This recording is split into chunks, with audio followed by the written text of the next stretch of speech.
On vacation in Tahiti, family started complaining because I didn't do what they wanted. So I flew away and left them there without money. I was laughing and it was incredible. I'll be the first to admit that I may have overcompensated, but when I got my big promotion at work, I wanted to do something special for my family.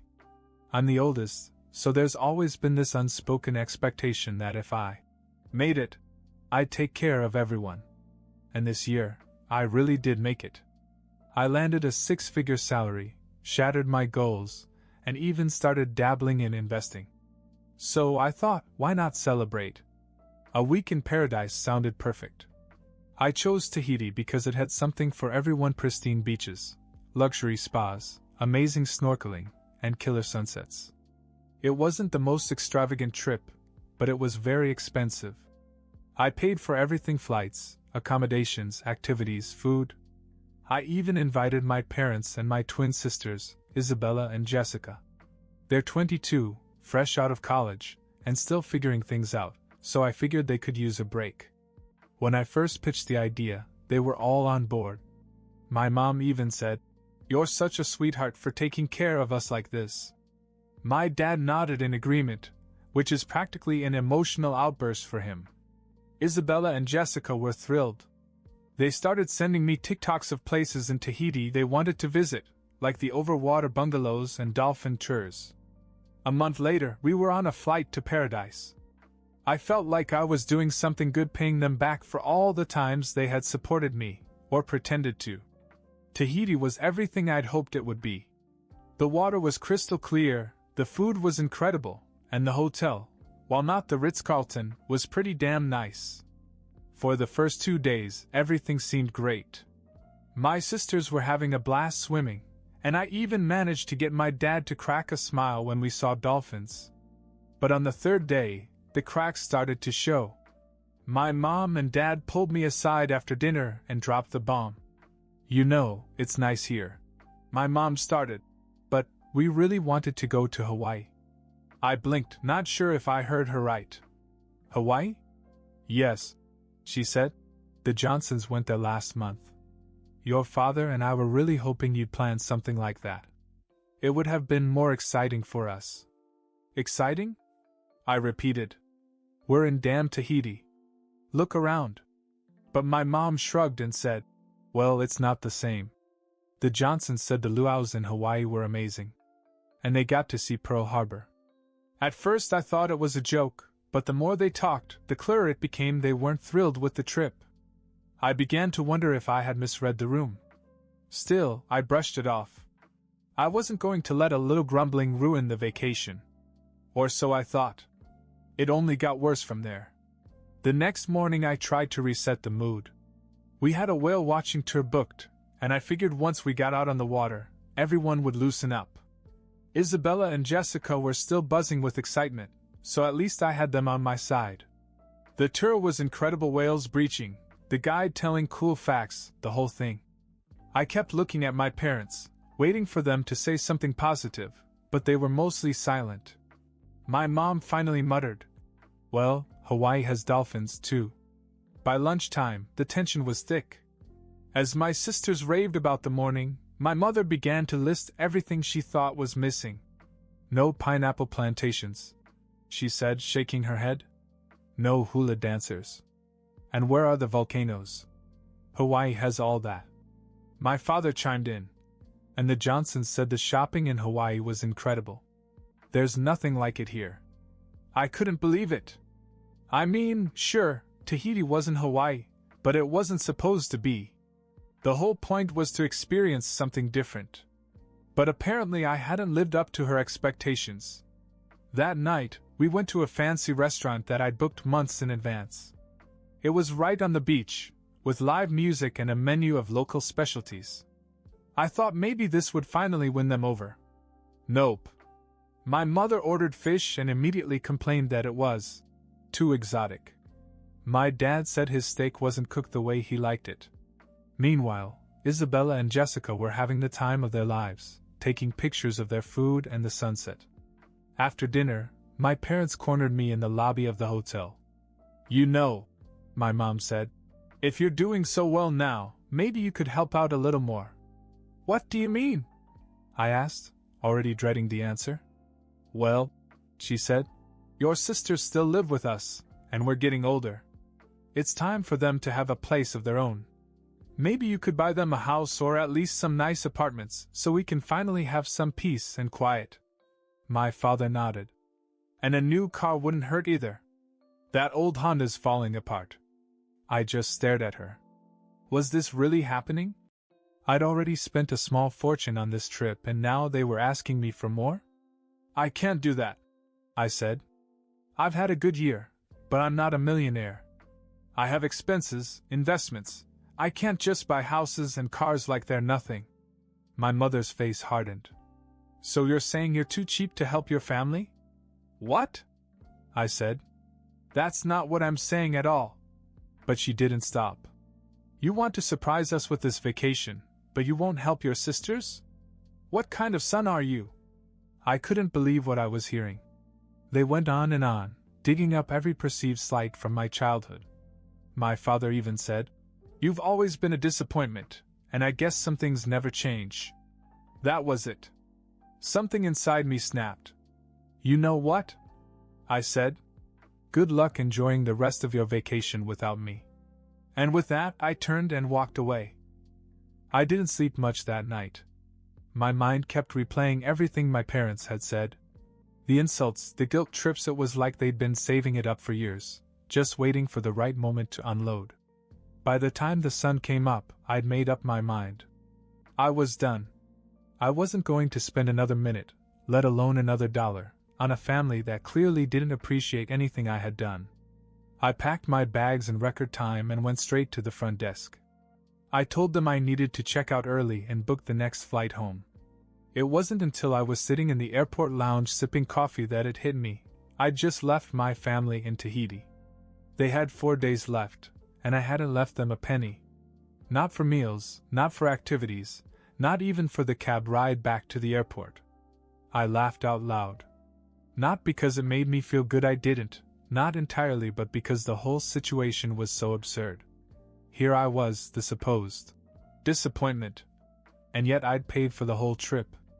And now I was the bad guy for not doing more? The flight home was blissfully quiet. No passive-aggressive comments, no guilt trips.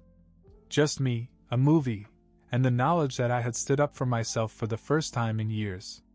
When I landed, I turned on my phone and was immediately bombarded with messages. From my sisters. "Where are you? Did you leave? Mom and Dad are freaking out. What's going on? Please tell me this is a joke." And from my mom. "How could you do this to us? We're stranded here with no money. What were you thinking? You're so selfish. You've ruined this trip." I didn't answer any of them. I figured they could work it out. At worst, they could call a friend or use a credit card. They weren't helpless, no matter how much they wanted to act that way. Over the next few days, I received occasional updates from my sisters. Apparently, they were making the best of it, lounging by the pool, splurging on room service, and charging everything to the hotel. By the time they flew back, the hotel bill was astronomical. Isabella and Jessica had gone on a shopping spree, and my parents had racked up charges for every little thing. 4 days later, they were all back home, and that's when the real drama began. When I got home, I knew it was only a matter of time before there was a reckoning. Sure enough, 4 days after returning from Tahiti, my mom called and asked me to come over. Her tone was sweet, but I could hear the storm brewing underneath. I debated ignoring her, but I figured it was better to face the music and get it over with. When I walked into their house, my mom and dad were sitting on the couch, looking like they'd been rehearsing this confrontation all day. Isabella and Jessica were there too, scrolling through their phones and trying to look uninterested. "Sit down," my mom said, gesturing to the chair. "Okay," I said, crossing my arms. "What's this about? What's the point?" my dad barked. "You left us in a foreign country with no money. You had credit cards," I shot back. "That's not the point," my mother cut in. "We had to call our friends to wire us money just to pay the hotel bill. Do you have any idea how embarrassing that was? Oh, I can imagine, I said, trying not to laugh. And your sisters, she continued, were left with no spending money. How could you do that to them? Wait, I said, turning to Isabella and Jessica. You two went shopping, didn't you? And ordered room service every day? Jessica shrugged. We figured you'd cover that. You invited us, remember? I couldn't believe it. They didn't even see what they'd done wrong. I spent tens of thousands on this trip, I said. Tens of thousands. And you all complained the whole time because it wasn't Hawaii. Then you called me cheap and selfish for not buying houses and cars and God knows what else. What did you expect me to do? We expected you to act like family, my father said. Really? I snapped. Because family doesn't call you a disappointment or a loser when you try your best. Family doesn't treat you like an ATM machine. There was a tense silence, and then my mother said, We just thought you'd want to help us. You've always been so generous. That's the problem, I said. I've been too generous. I gave you everything I could on this trip, and it still wasn't enough. So I left. And honestly, I don't regret it. My dad slammed his hand down on the coffee table. You think you're better than us now, don't you? Just because you make a little money. I don't think I'm better, I said. I just think I deserve some respect. And if you can't give me that, then I don't need to be here. I got up to leave, but then my mom hit me with something I didn't see coming. Wait, she said. Before you go, we need to show you something. She pulled out her phone and started scrolling, then handed it to me. On the screen was a picture of a brand new Mercedes parked in her driveway. Are you kidding me? I said. We had to get it, my dad said. The Honda was falling apart, and since you wouldn't help, we used the money your grandma left us. The thing is, my grandmother had left that money to all of us, including me, Isabella, and Jessica. It was supposed to be split evenly, but obviously it wasn't. I stared at the picture of the Mercedes on my mom's phone, my jaw clenching. Grams left that money for all of us, I said, my voice cold. Well, we needed it, my father replied. You're doing fine without it anyway. Why shouldn't we use it? Before I could answer, Isabella chimed in. Actually, that's not the whole story. She looked at Jessica, who looked uncomfortable. What do you mean?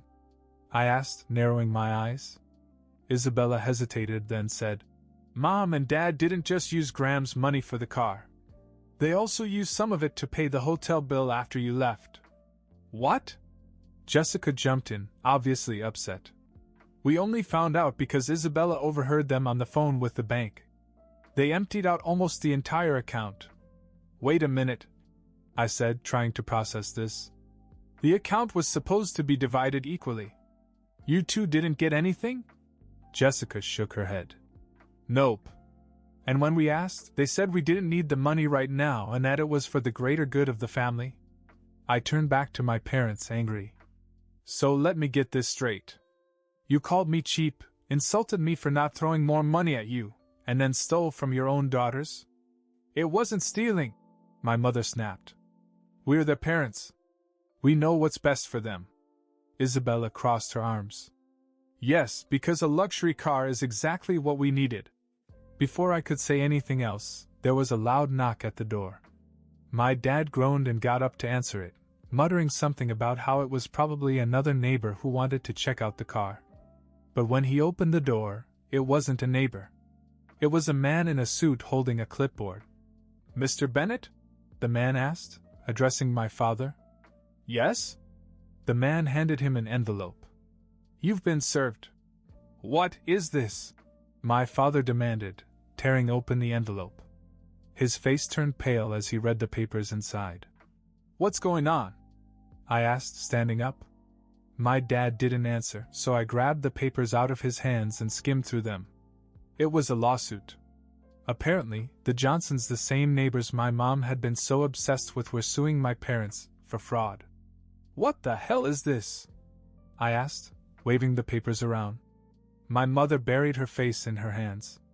It's a misunderstanding, she said. Really? Because it says here that you convinced her to invest in a bogus real estate deal and then pocketed the money. My father finally spoke up. It wasn't bogus. It just didn't work out the way we thought it would. Jessica burst out laughing. So let me get this straight. You blew through Grandma's money, scammed the neighbors, and now you're being sued? And you still had the audacity to call him cheap? She pointed at me. For the first time in my life, I saw my parents speechless. Oh, it gets better, Isabella said, pulling out her phone. I did some digging after we got back from Tahiti. It turns out that Mom and Dad refinanced the house last year without telling anyone. That's how they covered their expenses. What? I asked, stunned. Yep, Isabella said, scrolling through her phone. And they're already in default. So unless you want to bail them out, they're probably going to lose the house. I couldn't believe what I was hearing. The same people who had spent the past week berating me for not doing enough were up to their eyeballs in debt, using every trick in the book to stay afloat. And yet, somehow, I was the selfish one. I stood up and shook my head. You know what? This isn't my problem. You dug your own grave, and I'm not going to save you. As I headed for the door, my father called after me. If you leave now, don't bother coming back. I turned and smiled. That's the best thing I've heard all day. With that, I left, feeling strangely free for the first time in years. Driving home after the confrontation, I replayed it all in my head. The insults, the demands, the lies, it all made sense now. My parents' constant demands and manipulations weren't just about money. It was about control. They treated me like a safety net for years, and when I stopped playing along, the cracks in their facade showed. For a few days I kept my distance, ignoring calls and messages. Isabella and Jessica texted me a few times, mostly to apologize for not speaking up sooner. It wasn't their fault, but it was clear that they were starting to see the bigger picture. During that time, I thought about why things had spiraled the way they had. I'd spent so long trying to prove myself to my parents, hoping that if I accomplished enough, they'd finally treat me with respect. But the truth was, no amount of money or success would ever be enough for them. I decided it was time to draw the line. The next weekend, I invited Isabella and Jessica over for lunch. They looked hesitant when they arrived, probably expecting me to lecture them. Instead, I told them the truth. Look, I said, I can't change Mom and Dad, and I'm not going to keep trying. But I do care about you, and I want to help you get out of this house. They exchanged surprised looks. What do you mean? Jessica asked. I mean, I'm going to help you move into your own place. A rental, nothing fancy, but something where you can start fresh. You deserve a chance to figure out your lives without Mom and Dad breathing down your necks. They were stunned. Isabella teared up and Jessica just stared at me, speechless. You'd really do this for us? Isabella asked. Of course, I said. But there's a catch. This is a one-time thing. I'll help you get started, but after that, you're on your own. It's time for all of us to be on our own. They nodded, both looking more relieved than I'd ever seen them. Over the next few weeks, I helped them find an affordable 2-bedroom apartment not far from where I lived. I covered the security deposit and first month's rent, and even threw in some basics like furniture and kitchen supplies. It felt good, but it also felt final. This wasn't about tying them to me with another obligation. It was about giving them the freedom I'd fought so hard for. On move-in day, as we unpacked boxes, Jessica asked, "Why are you doing all this? I mean, after everything." I hesitated, then decided to tell them the truth.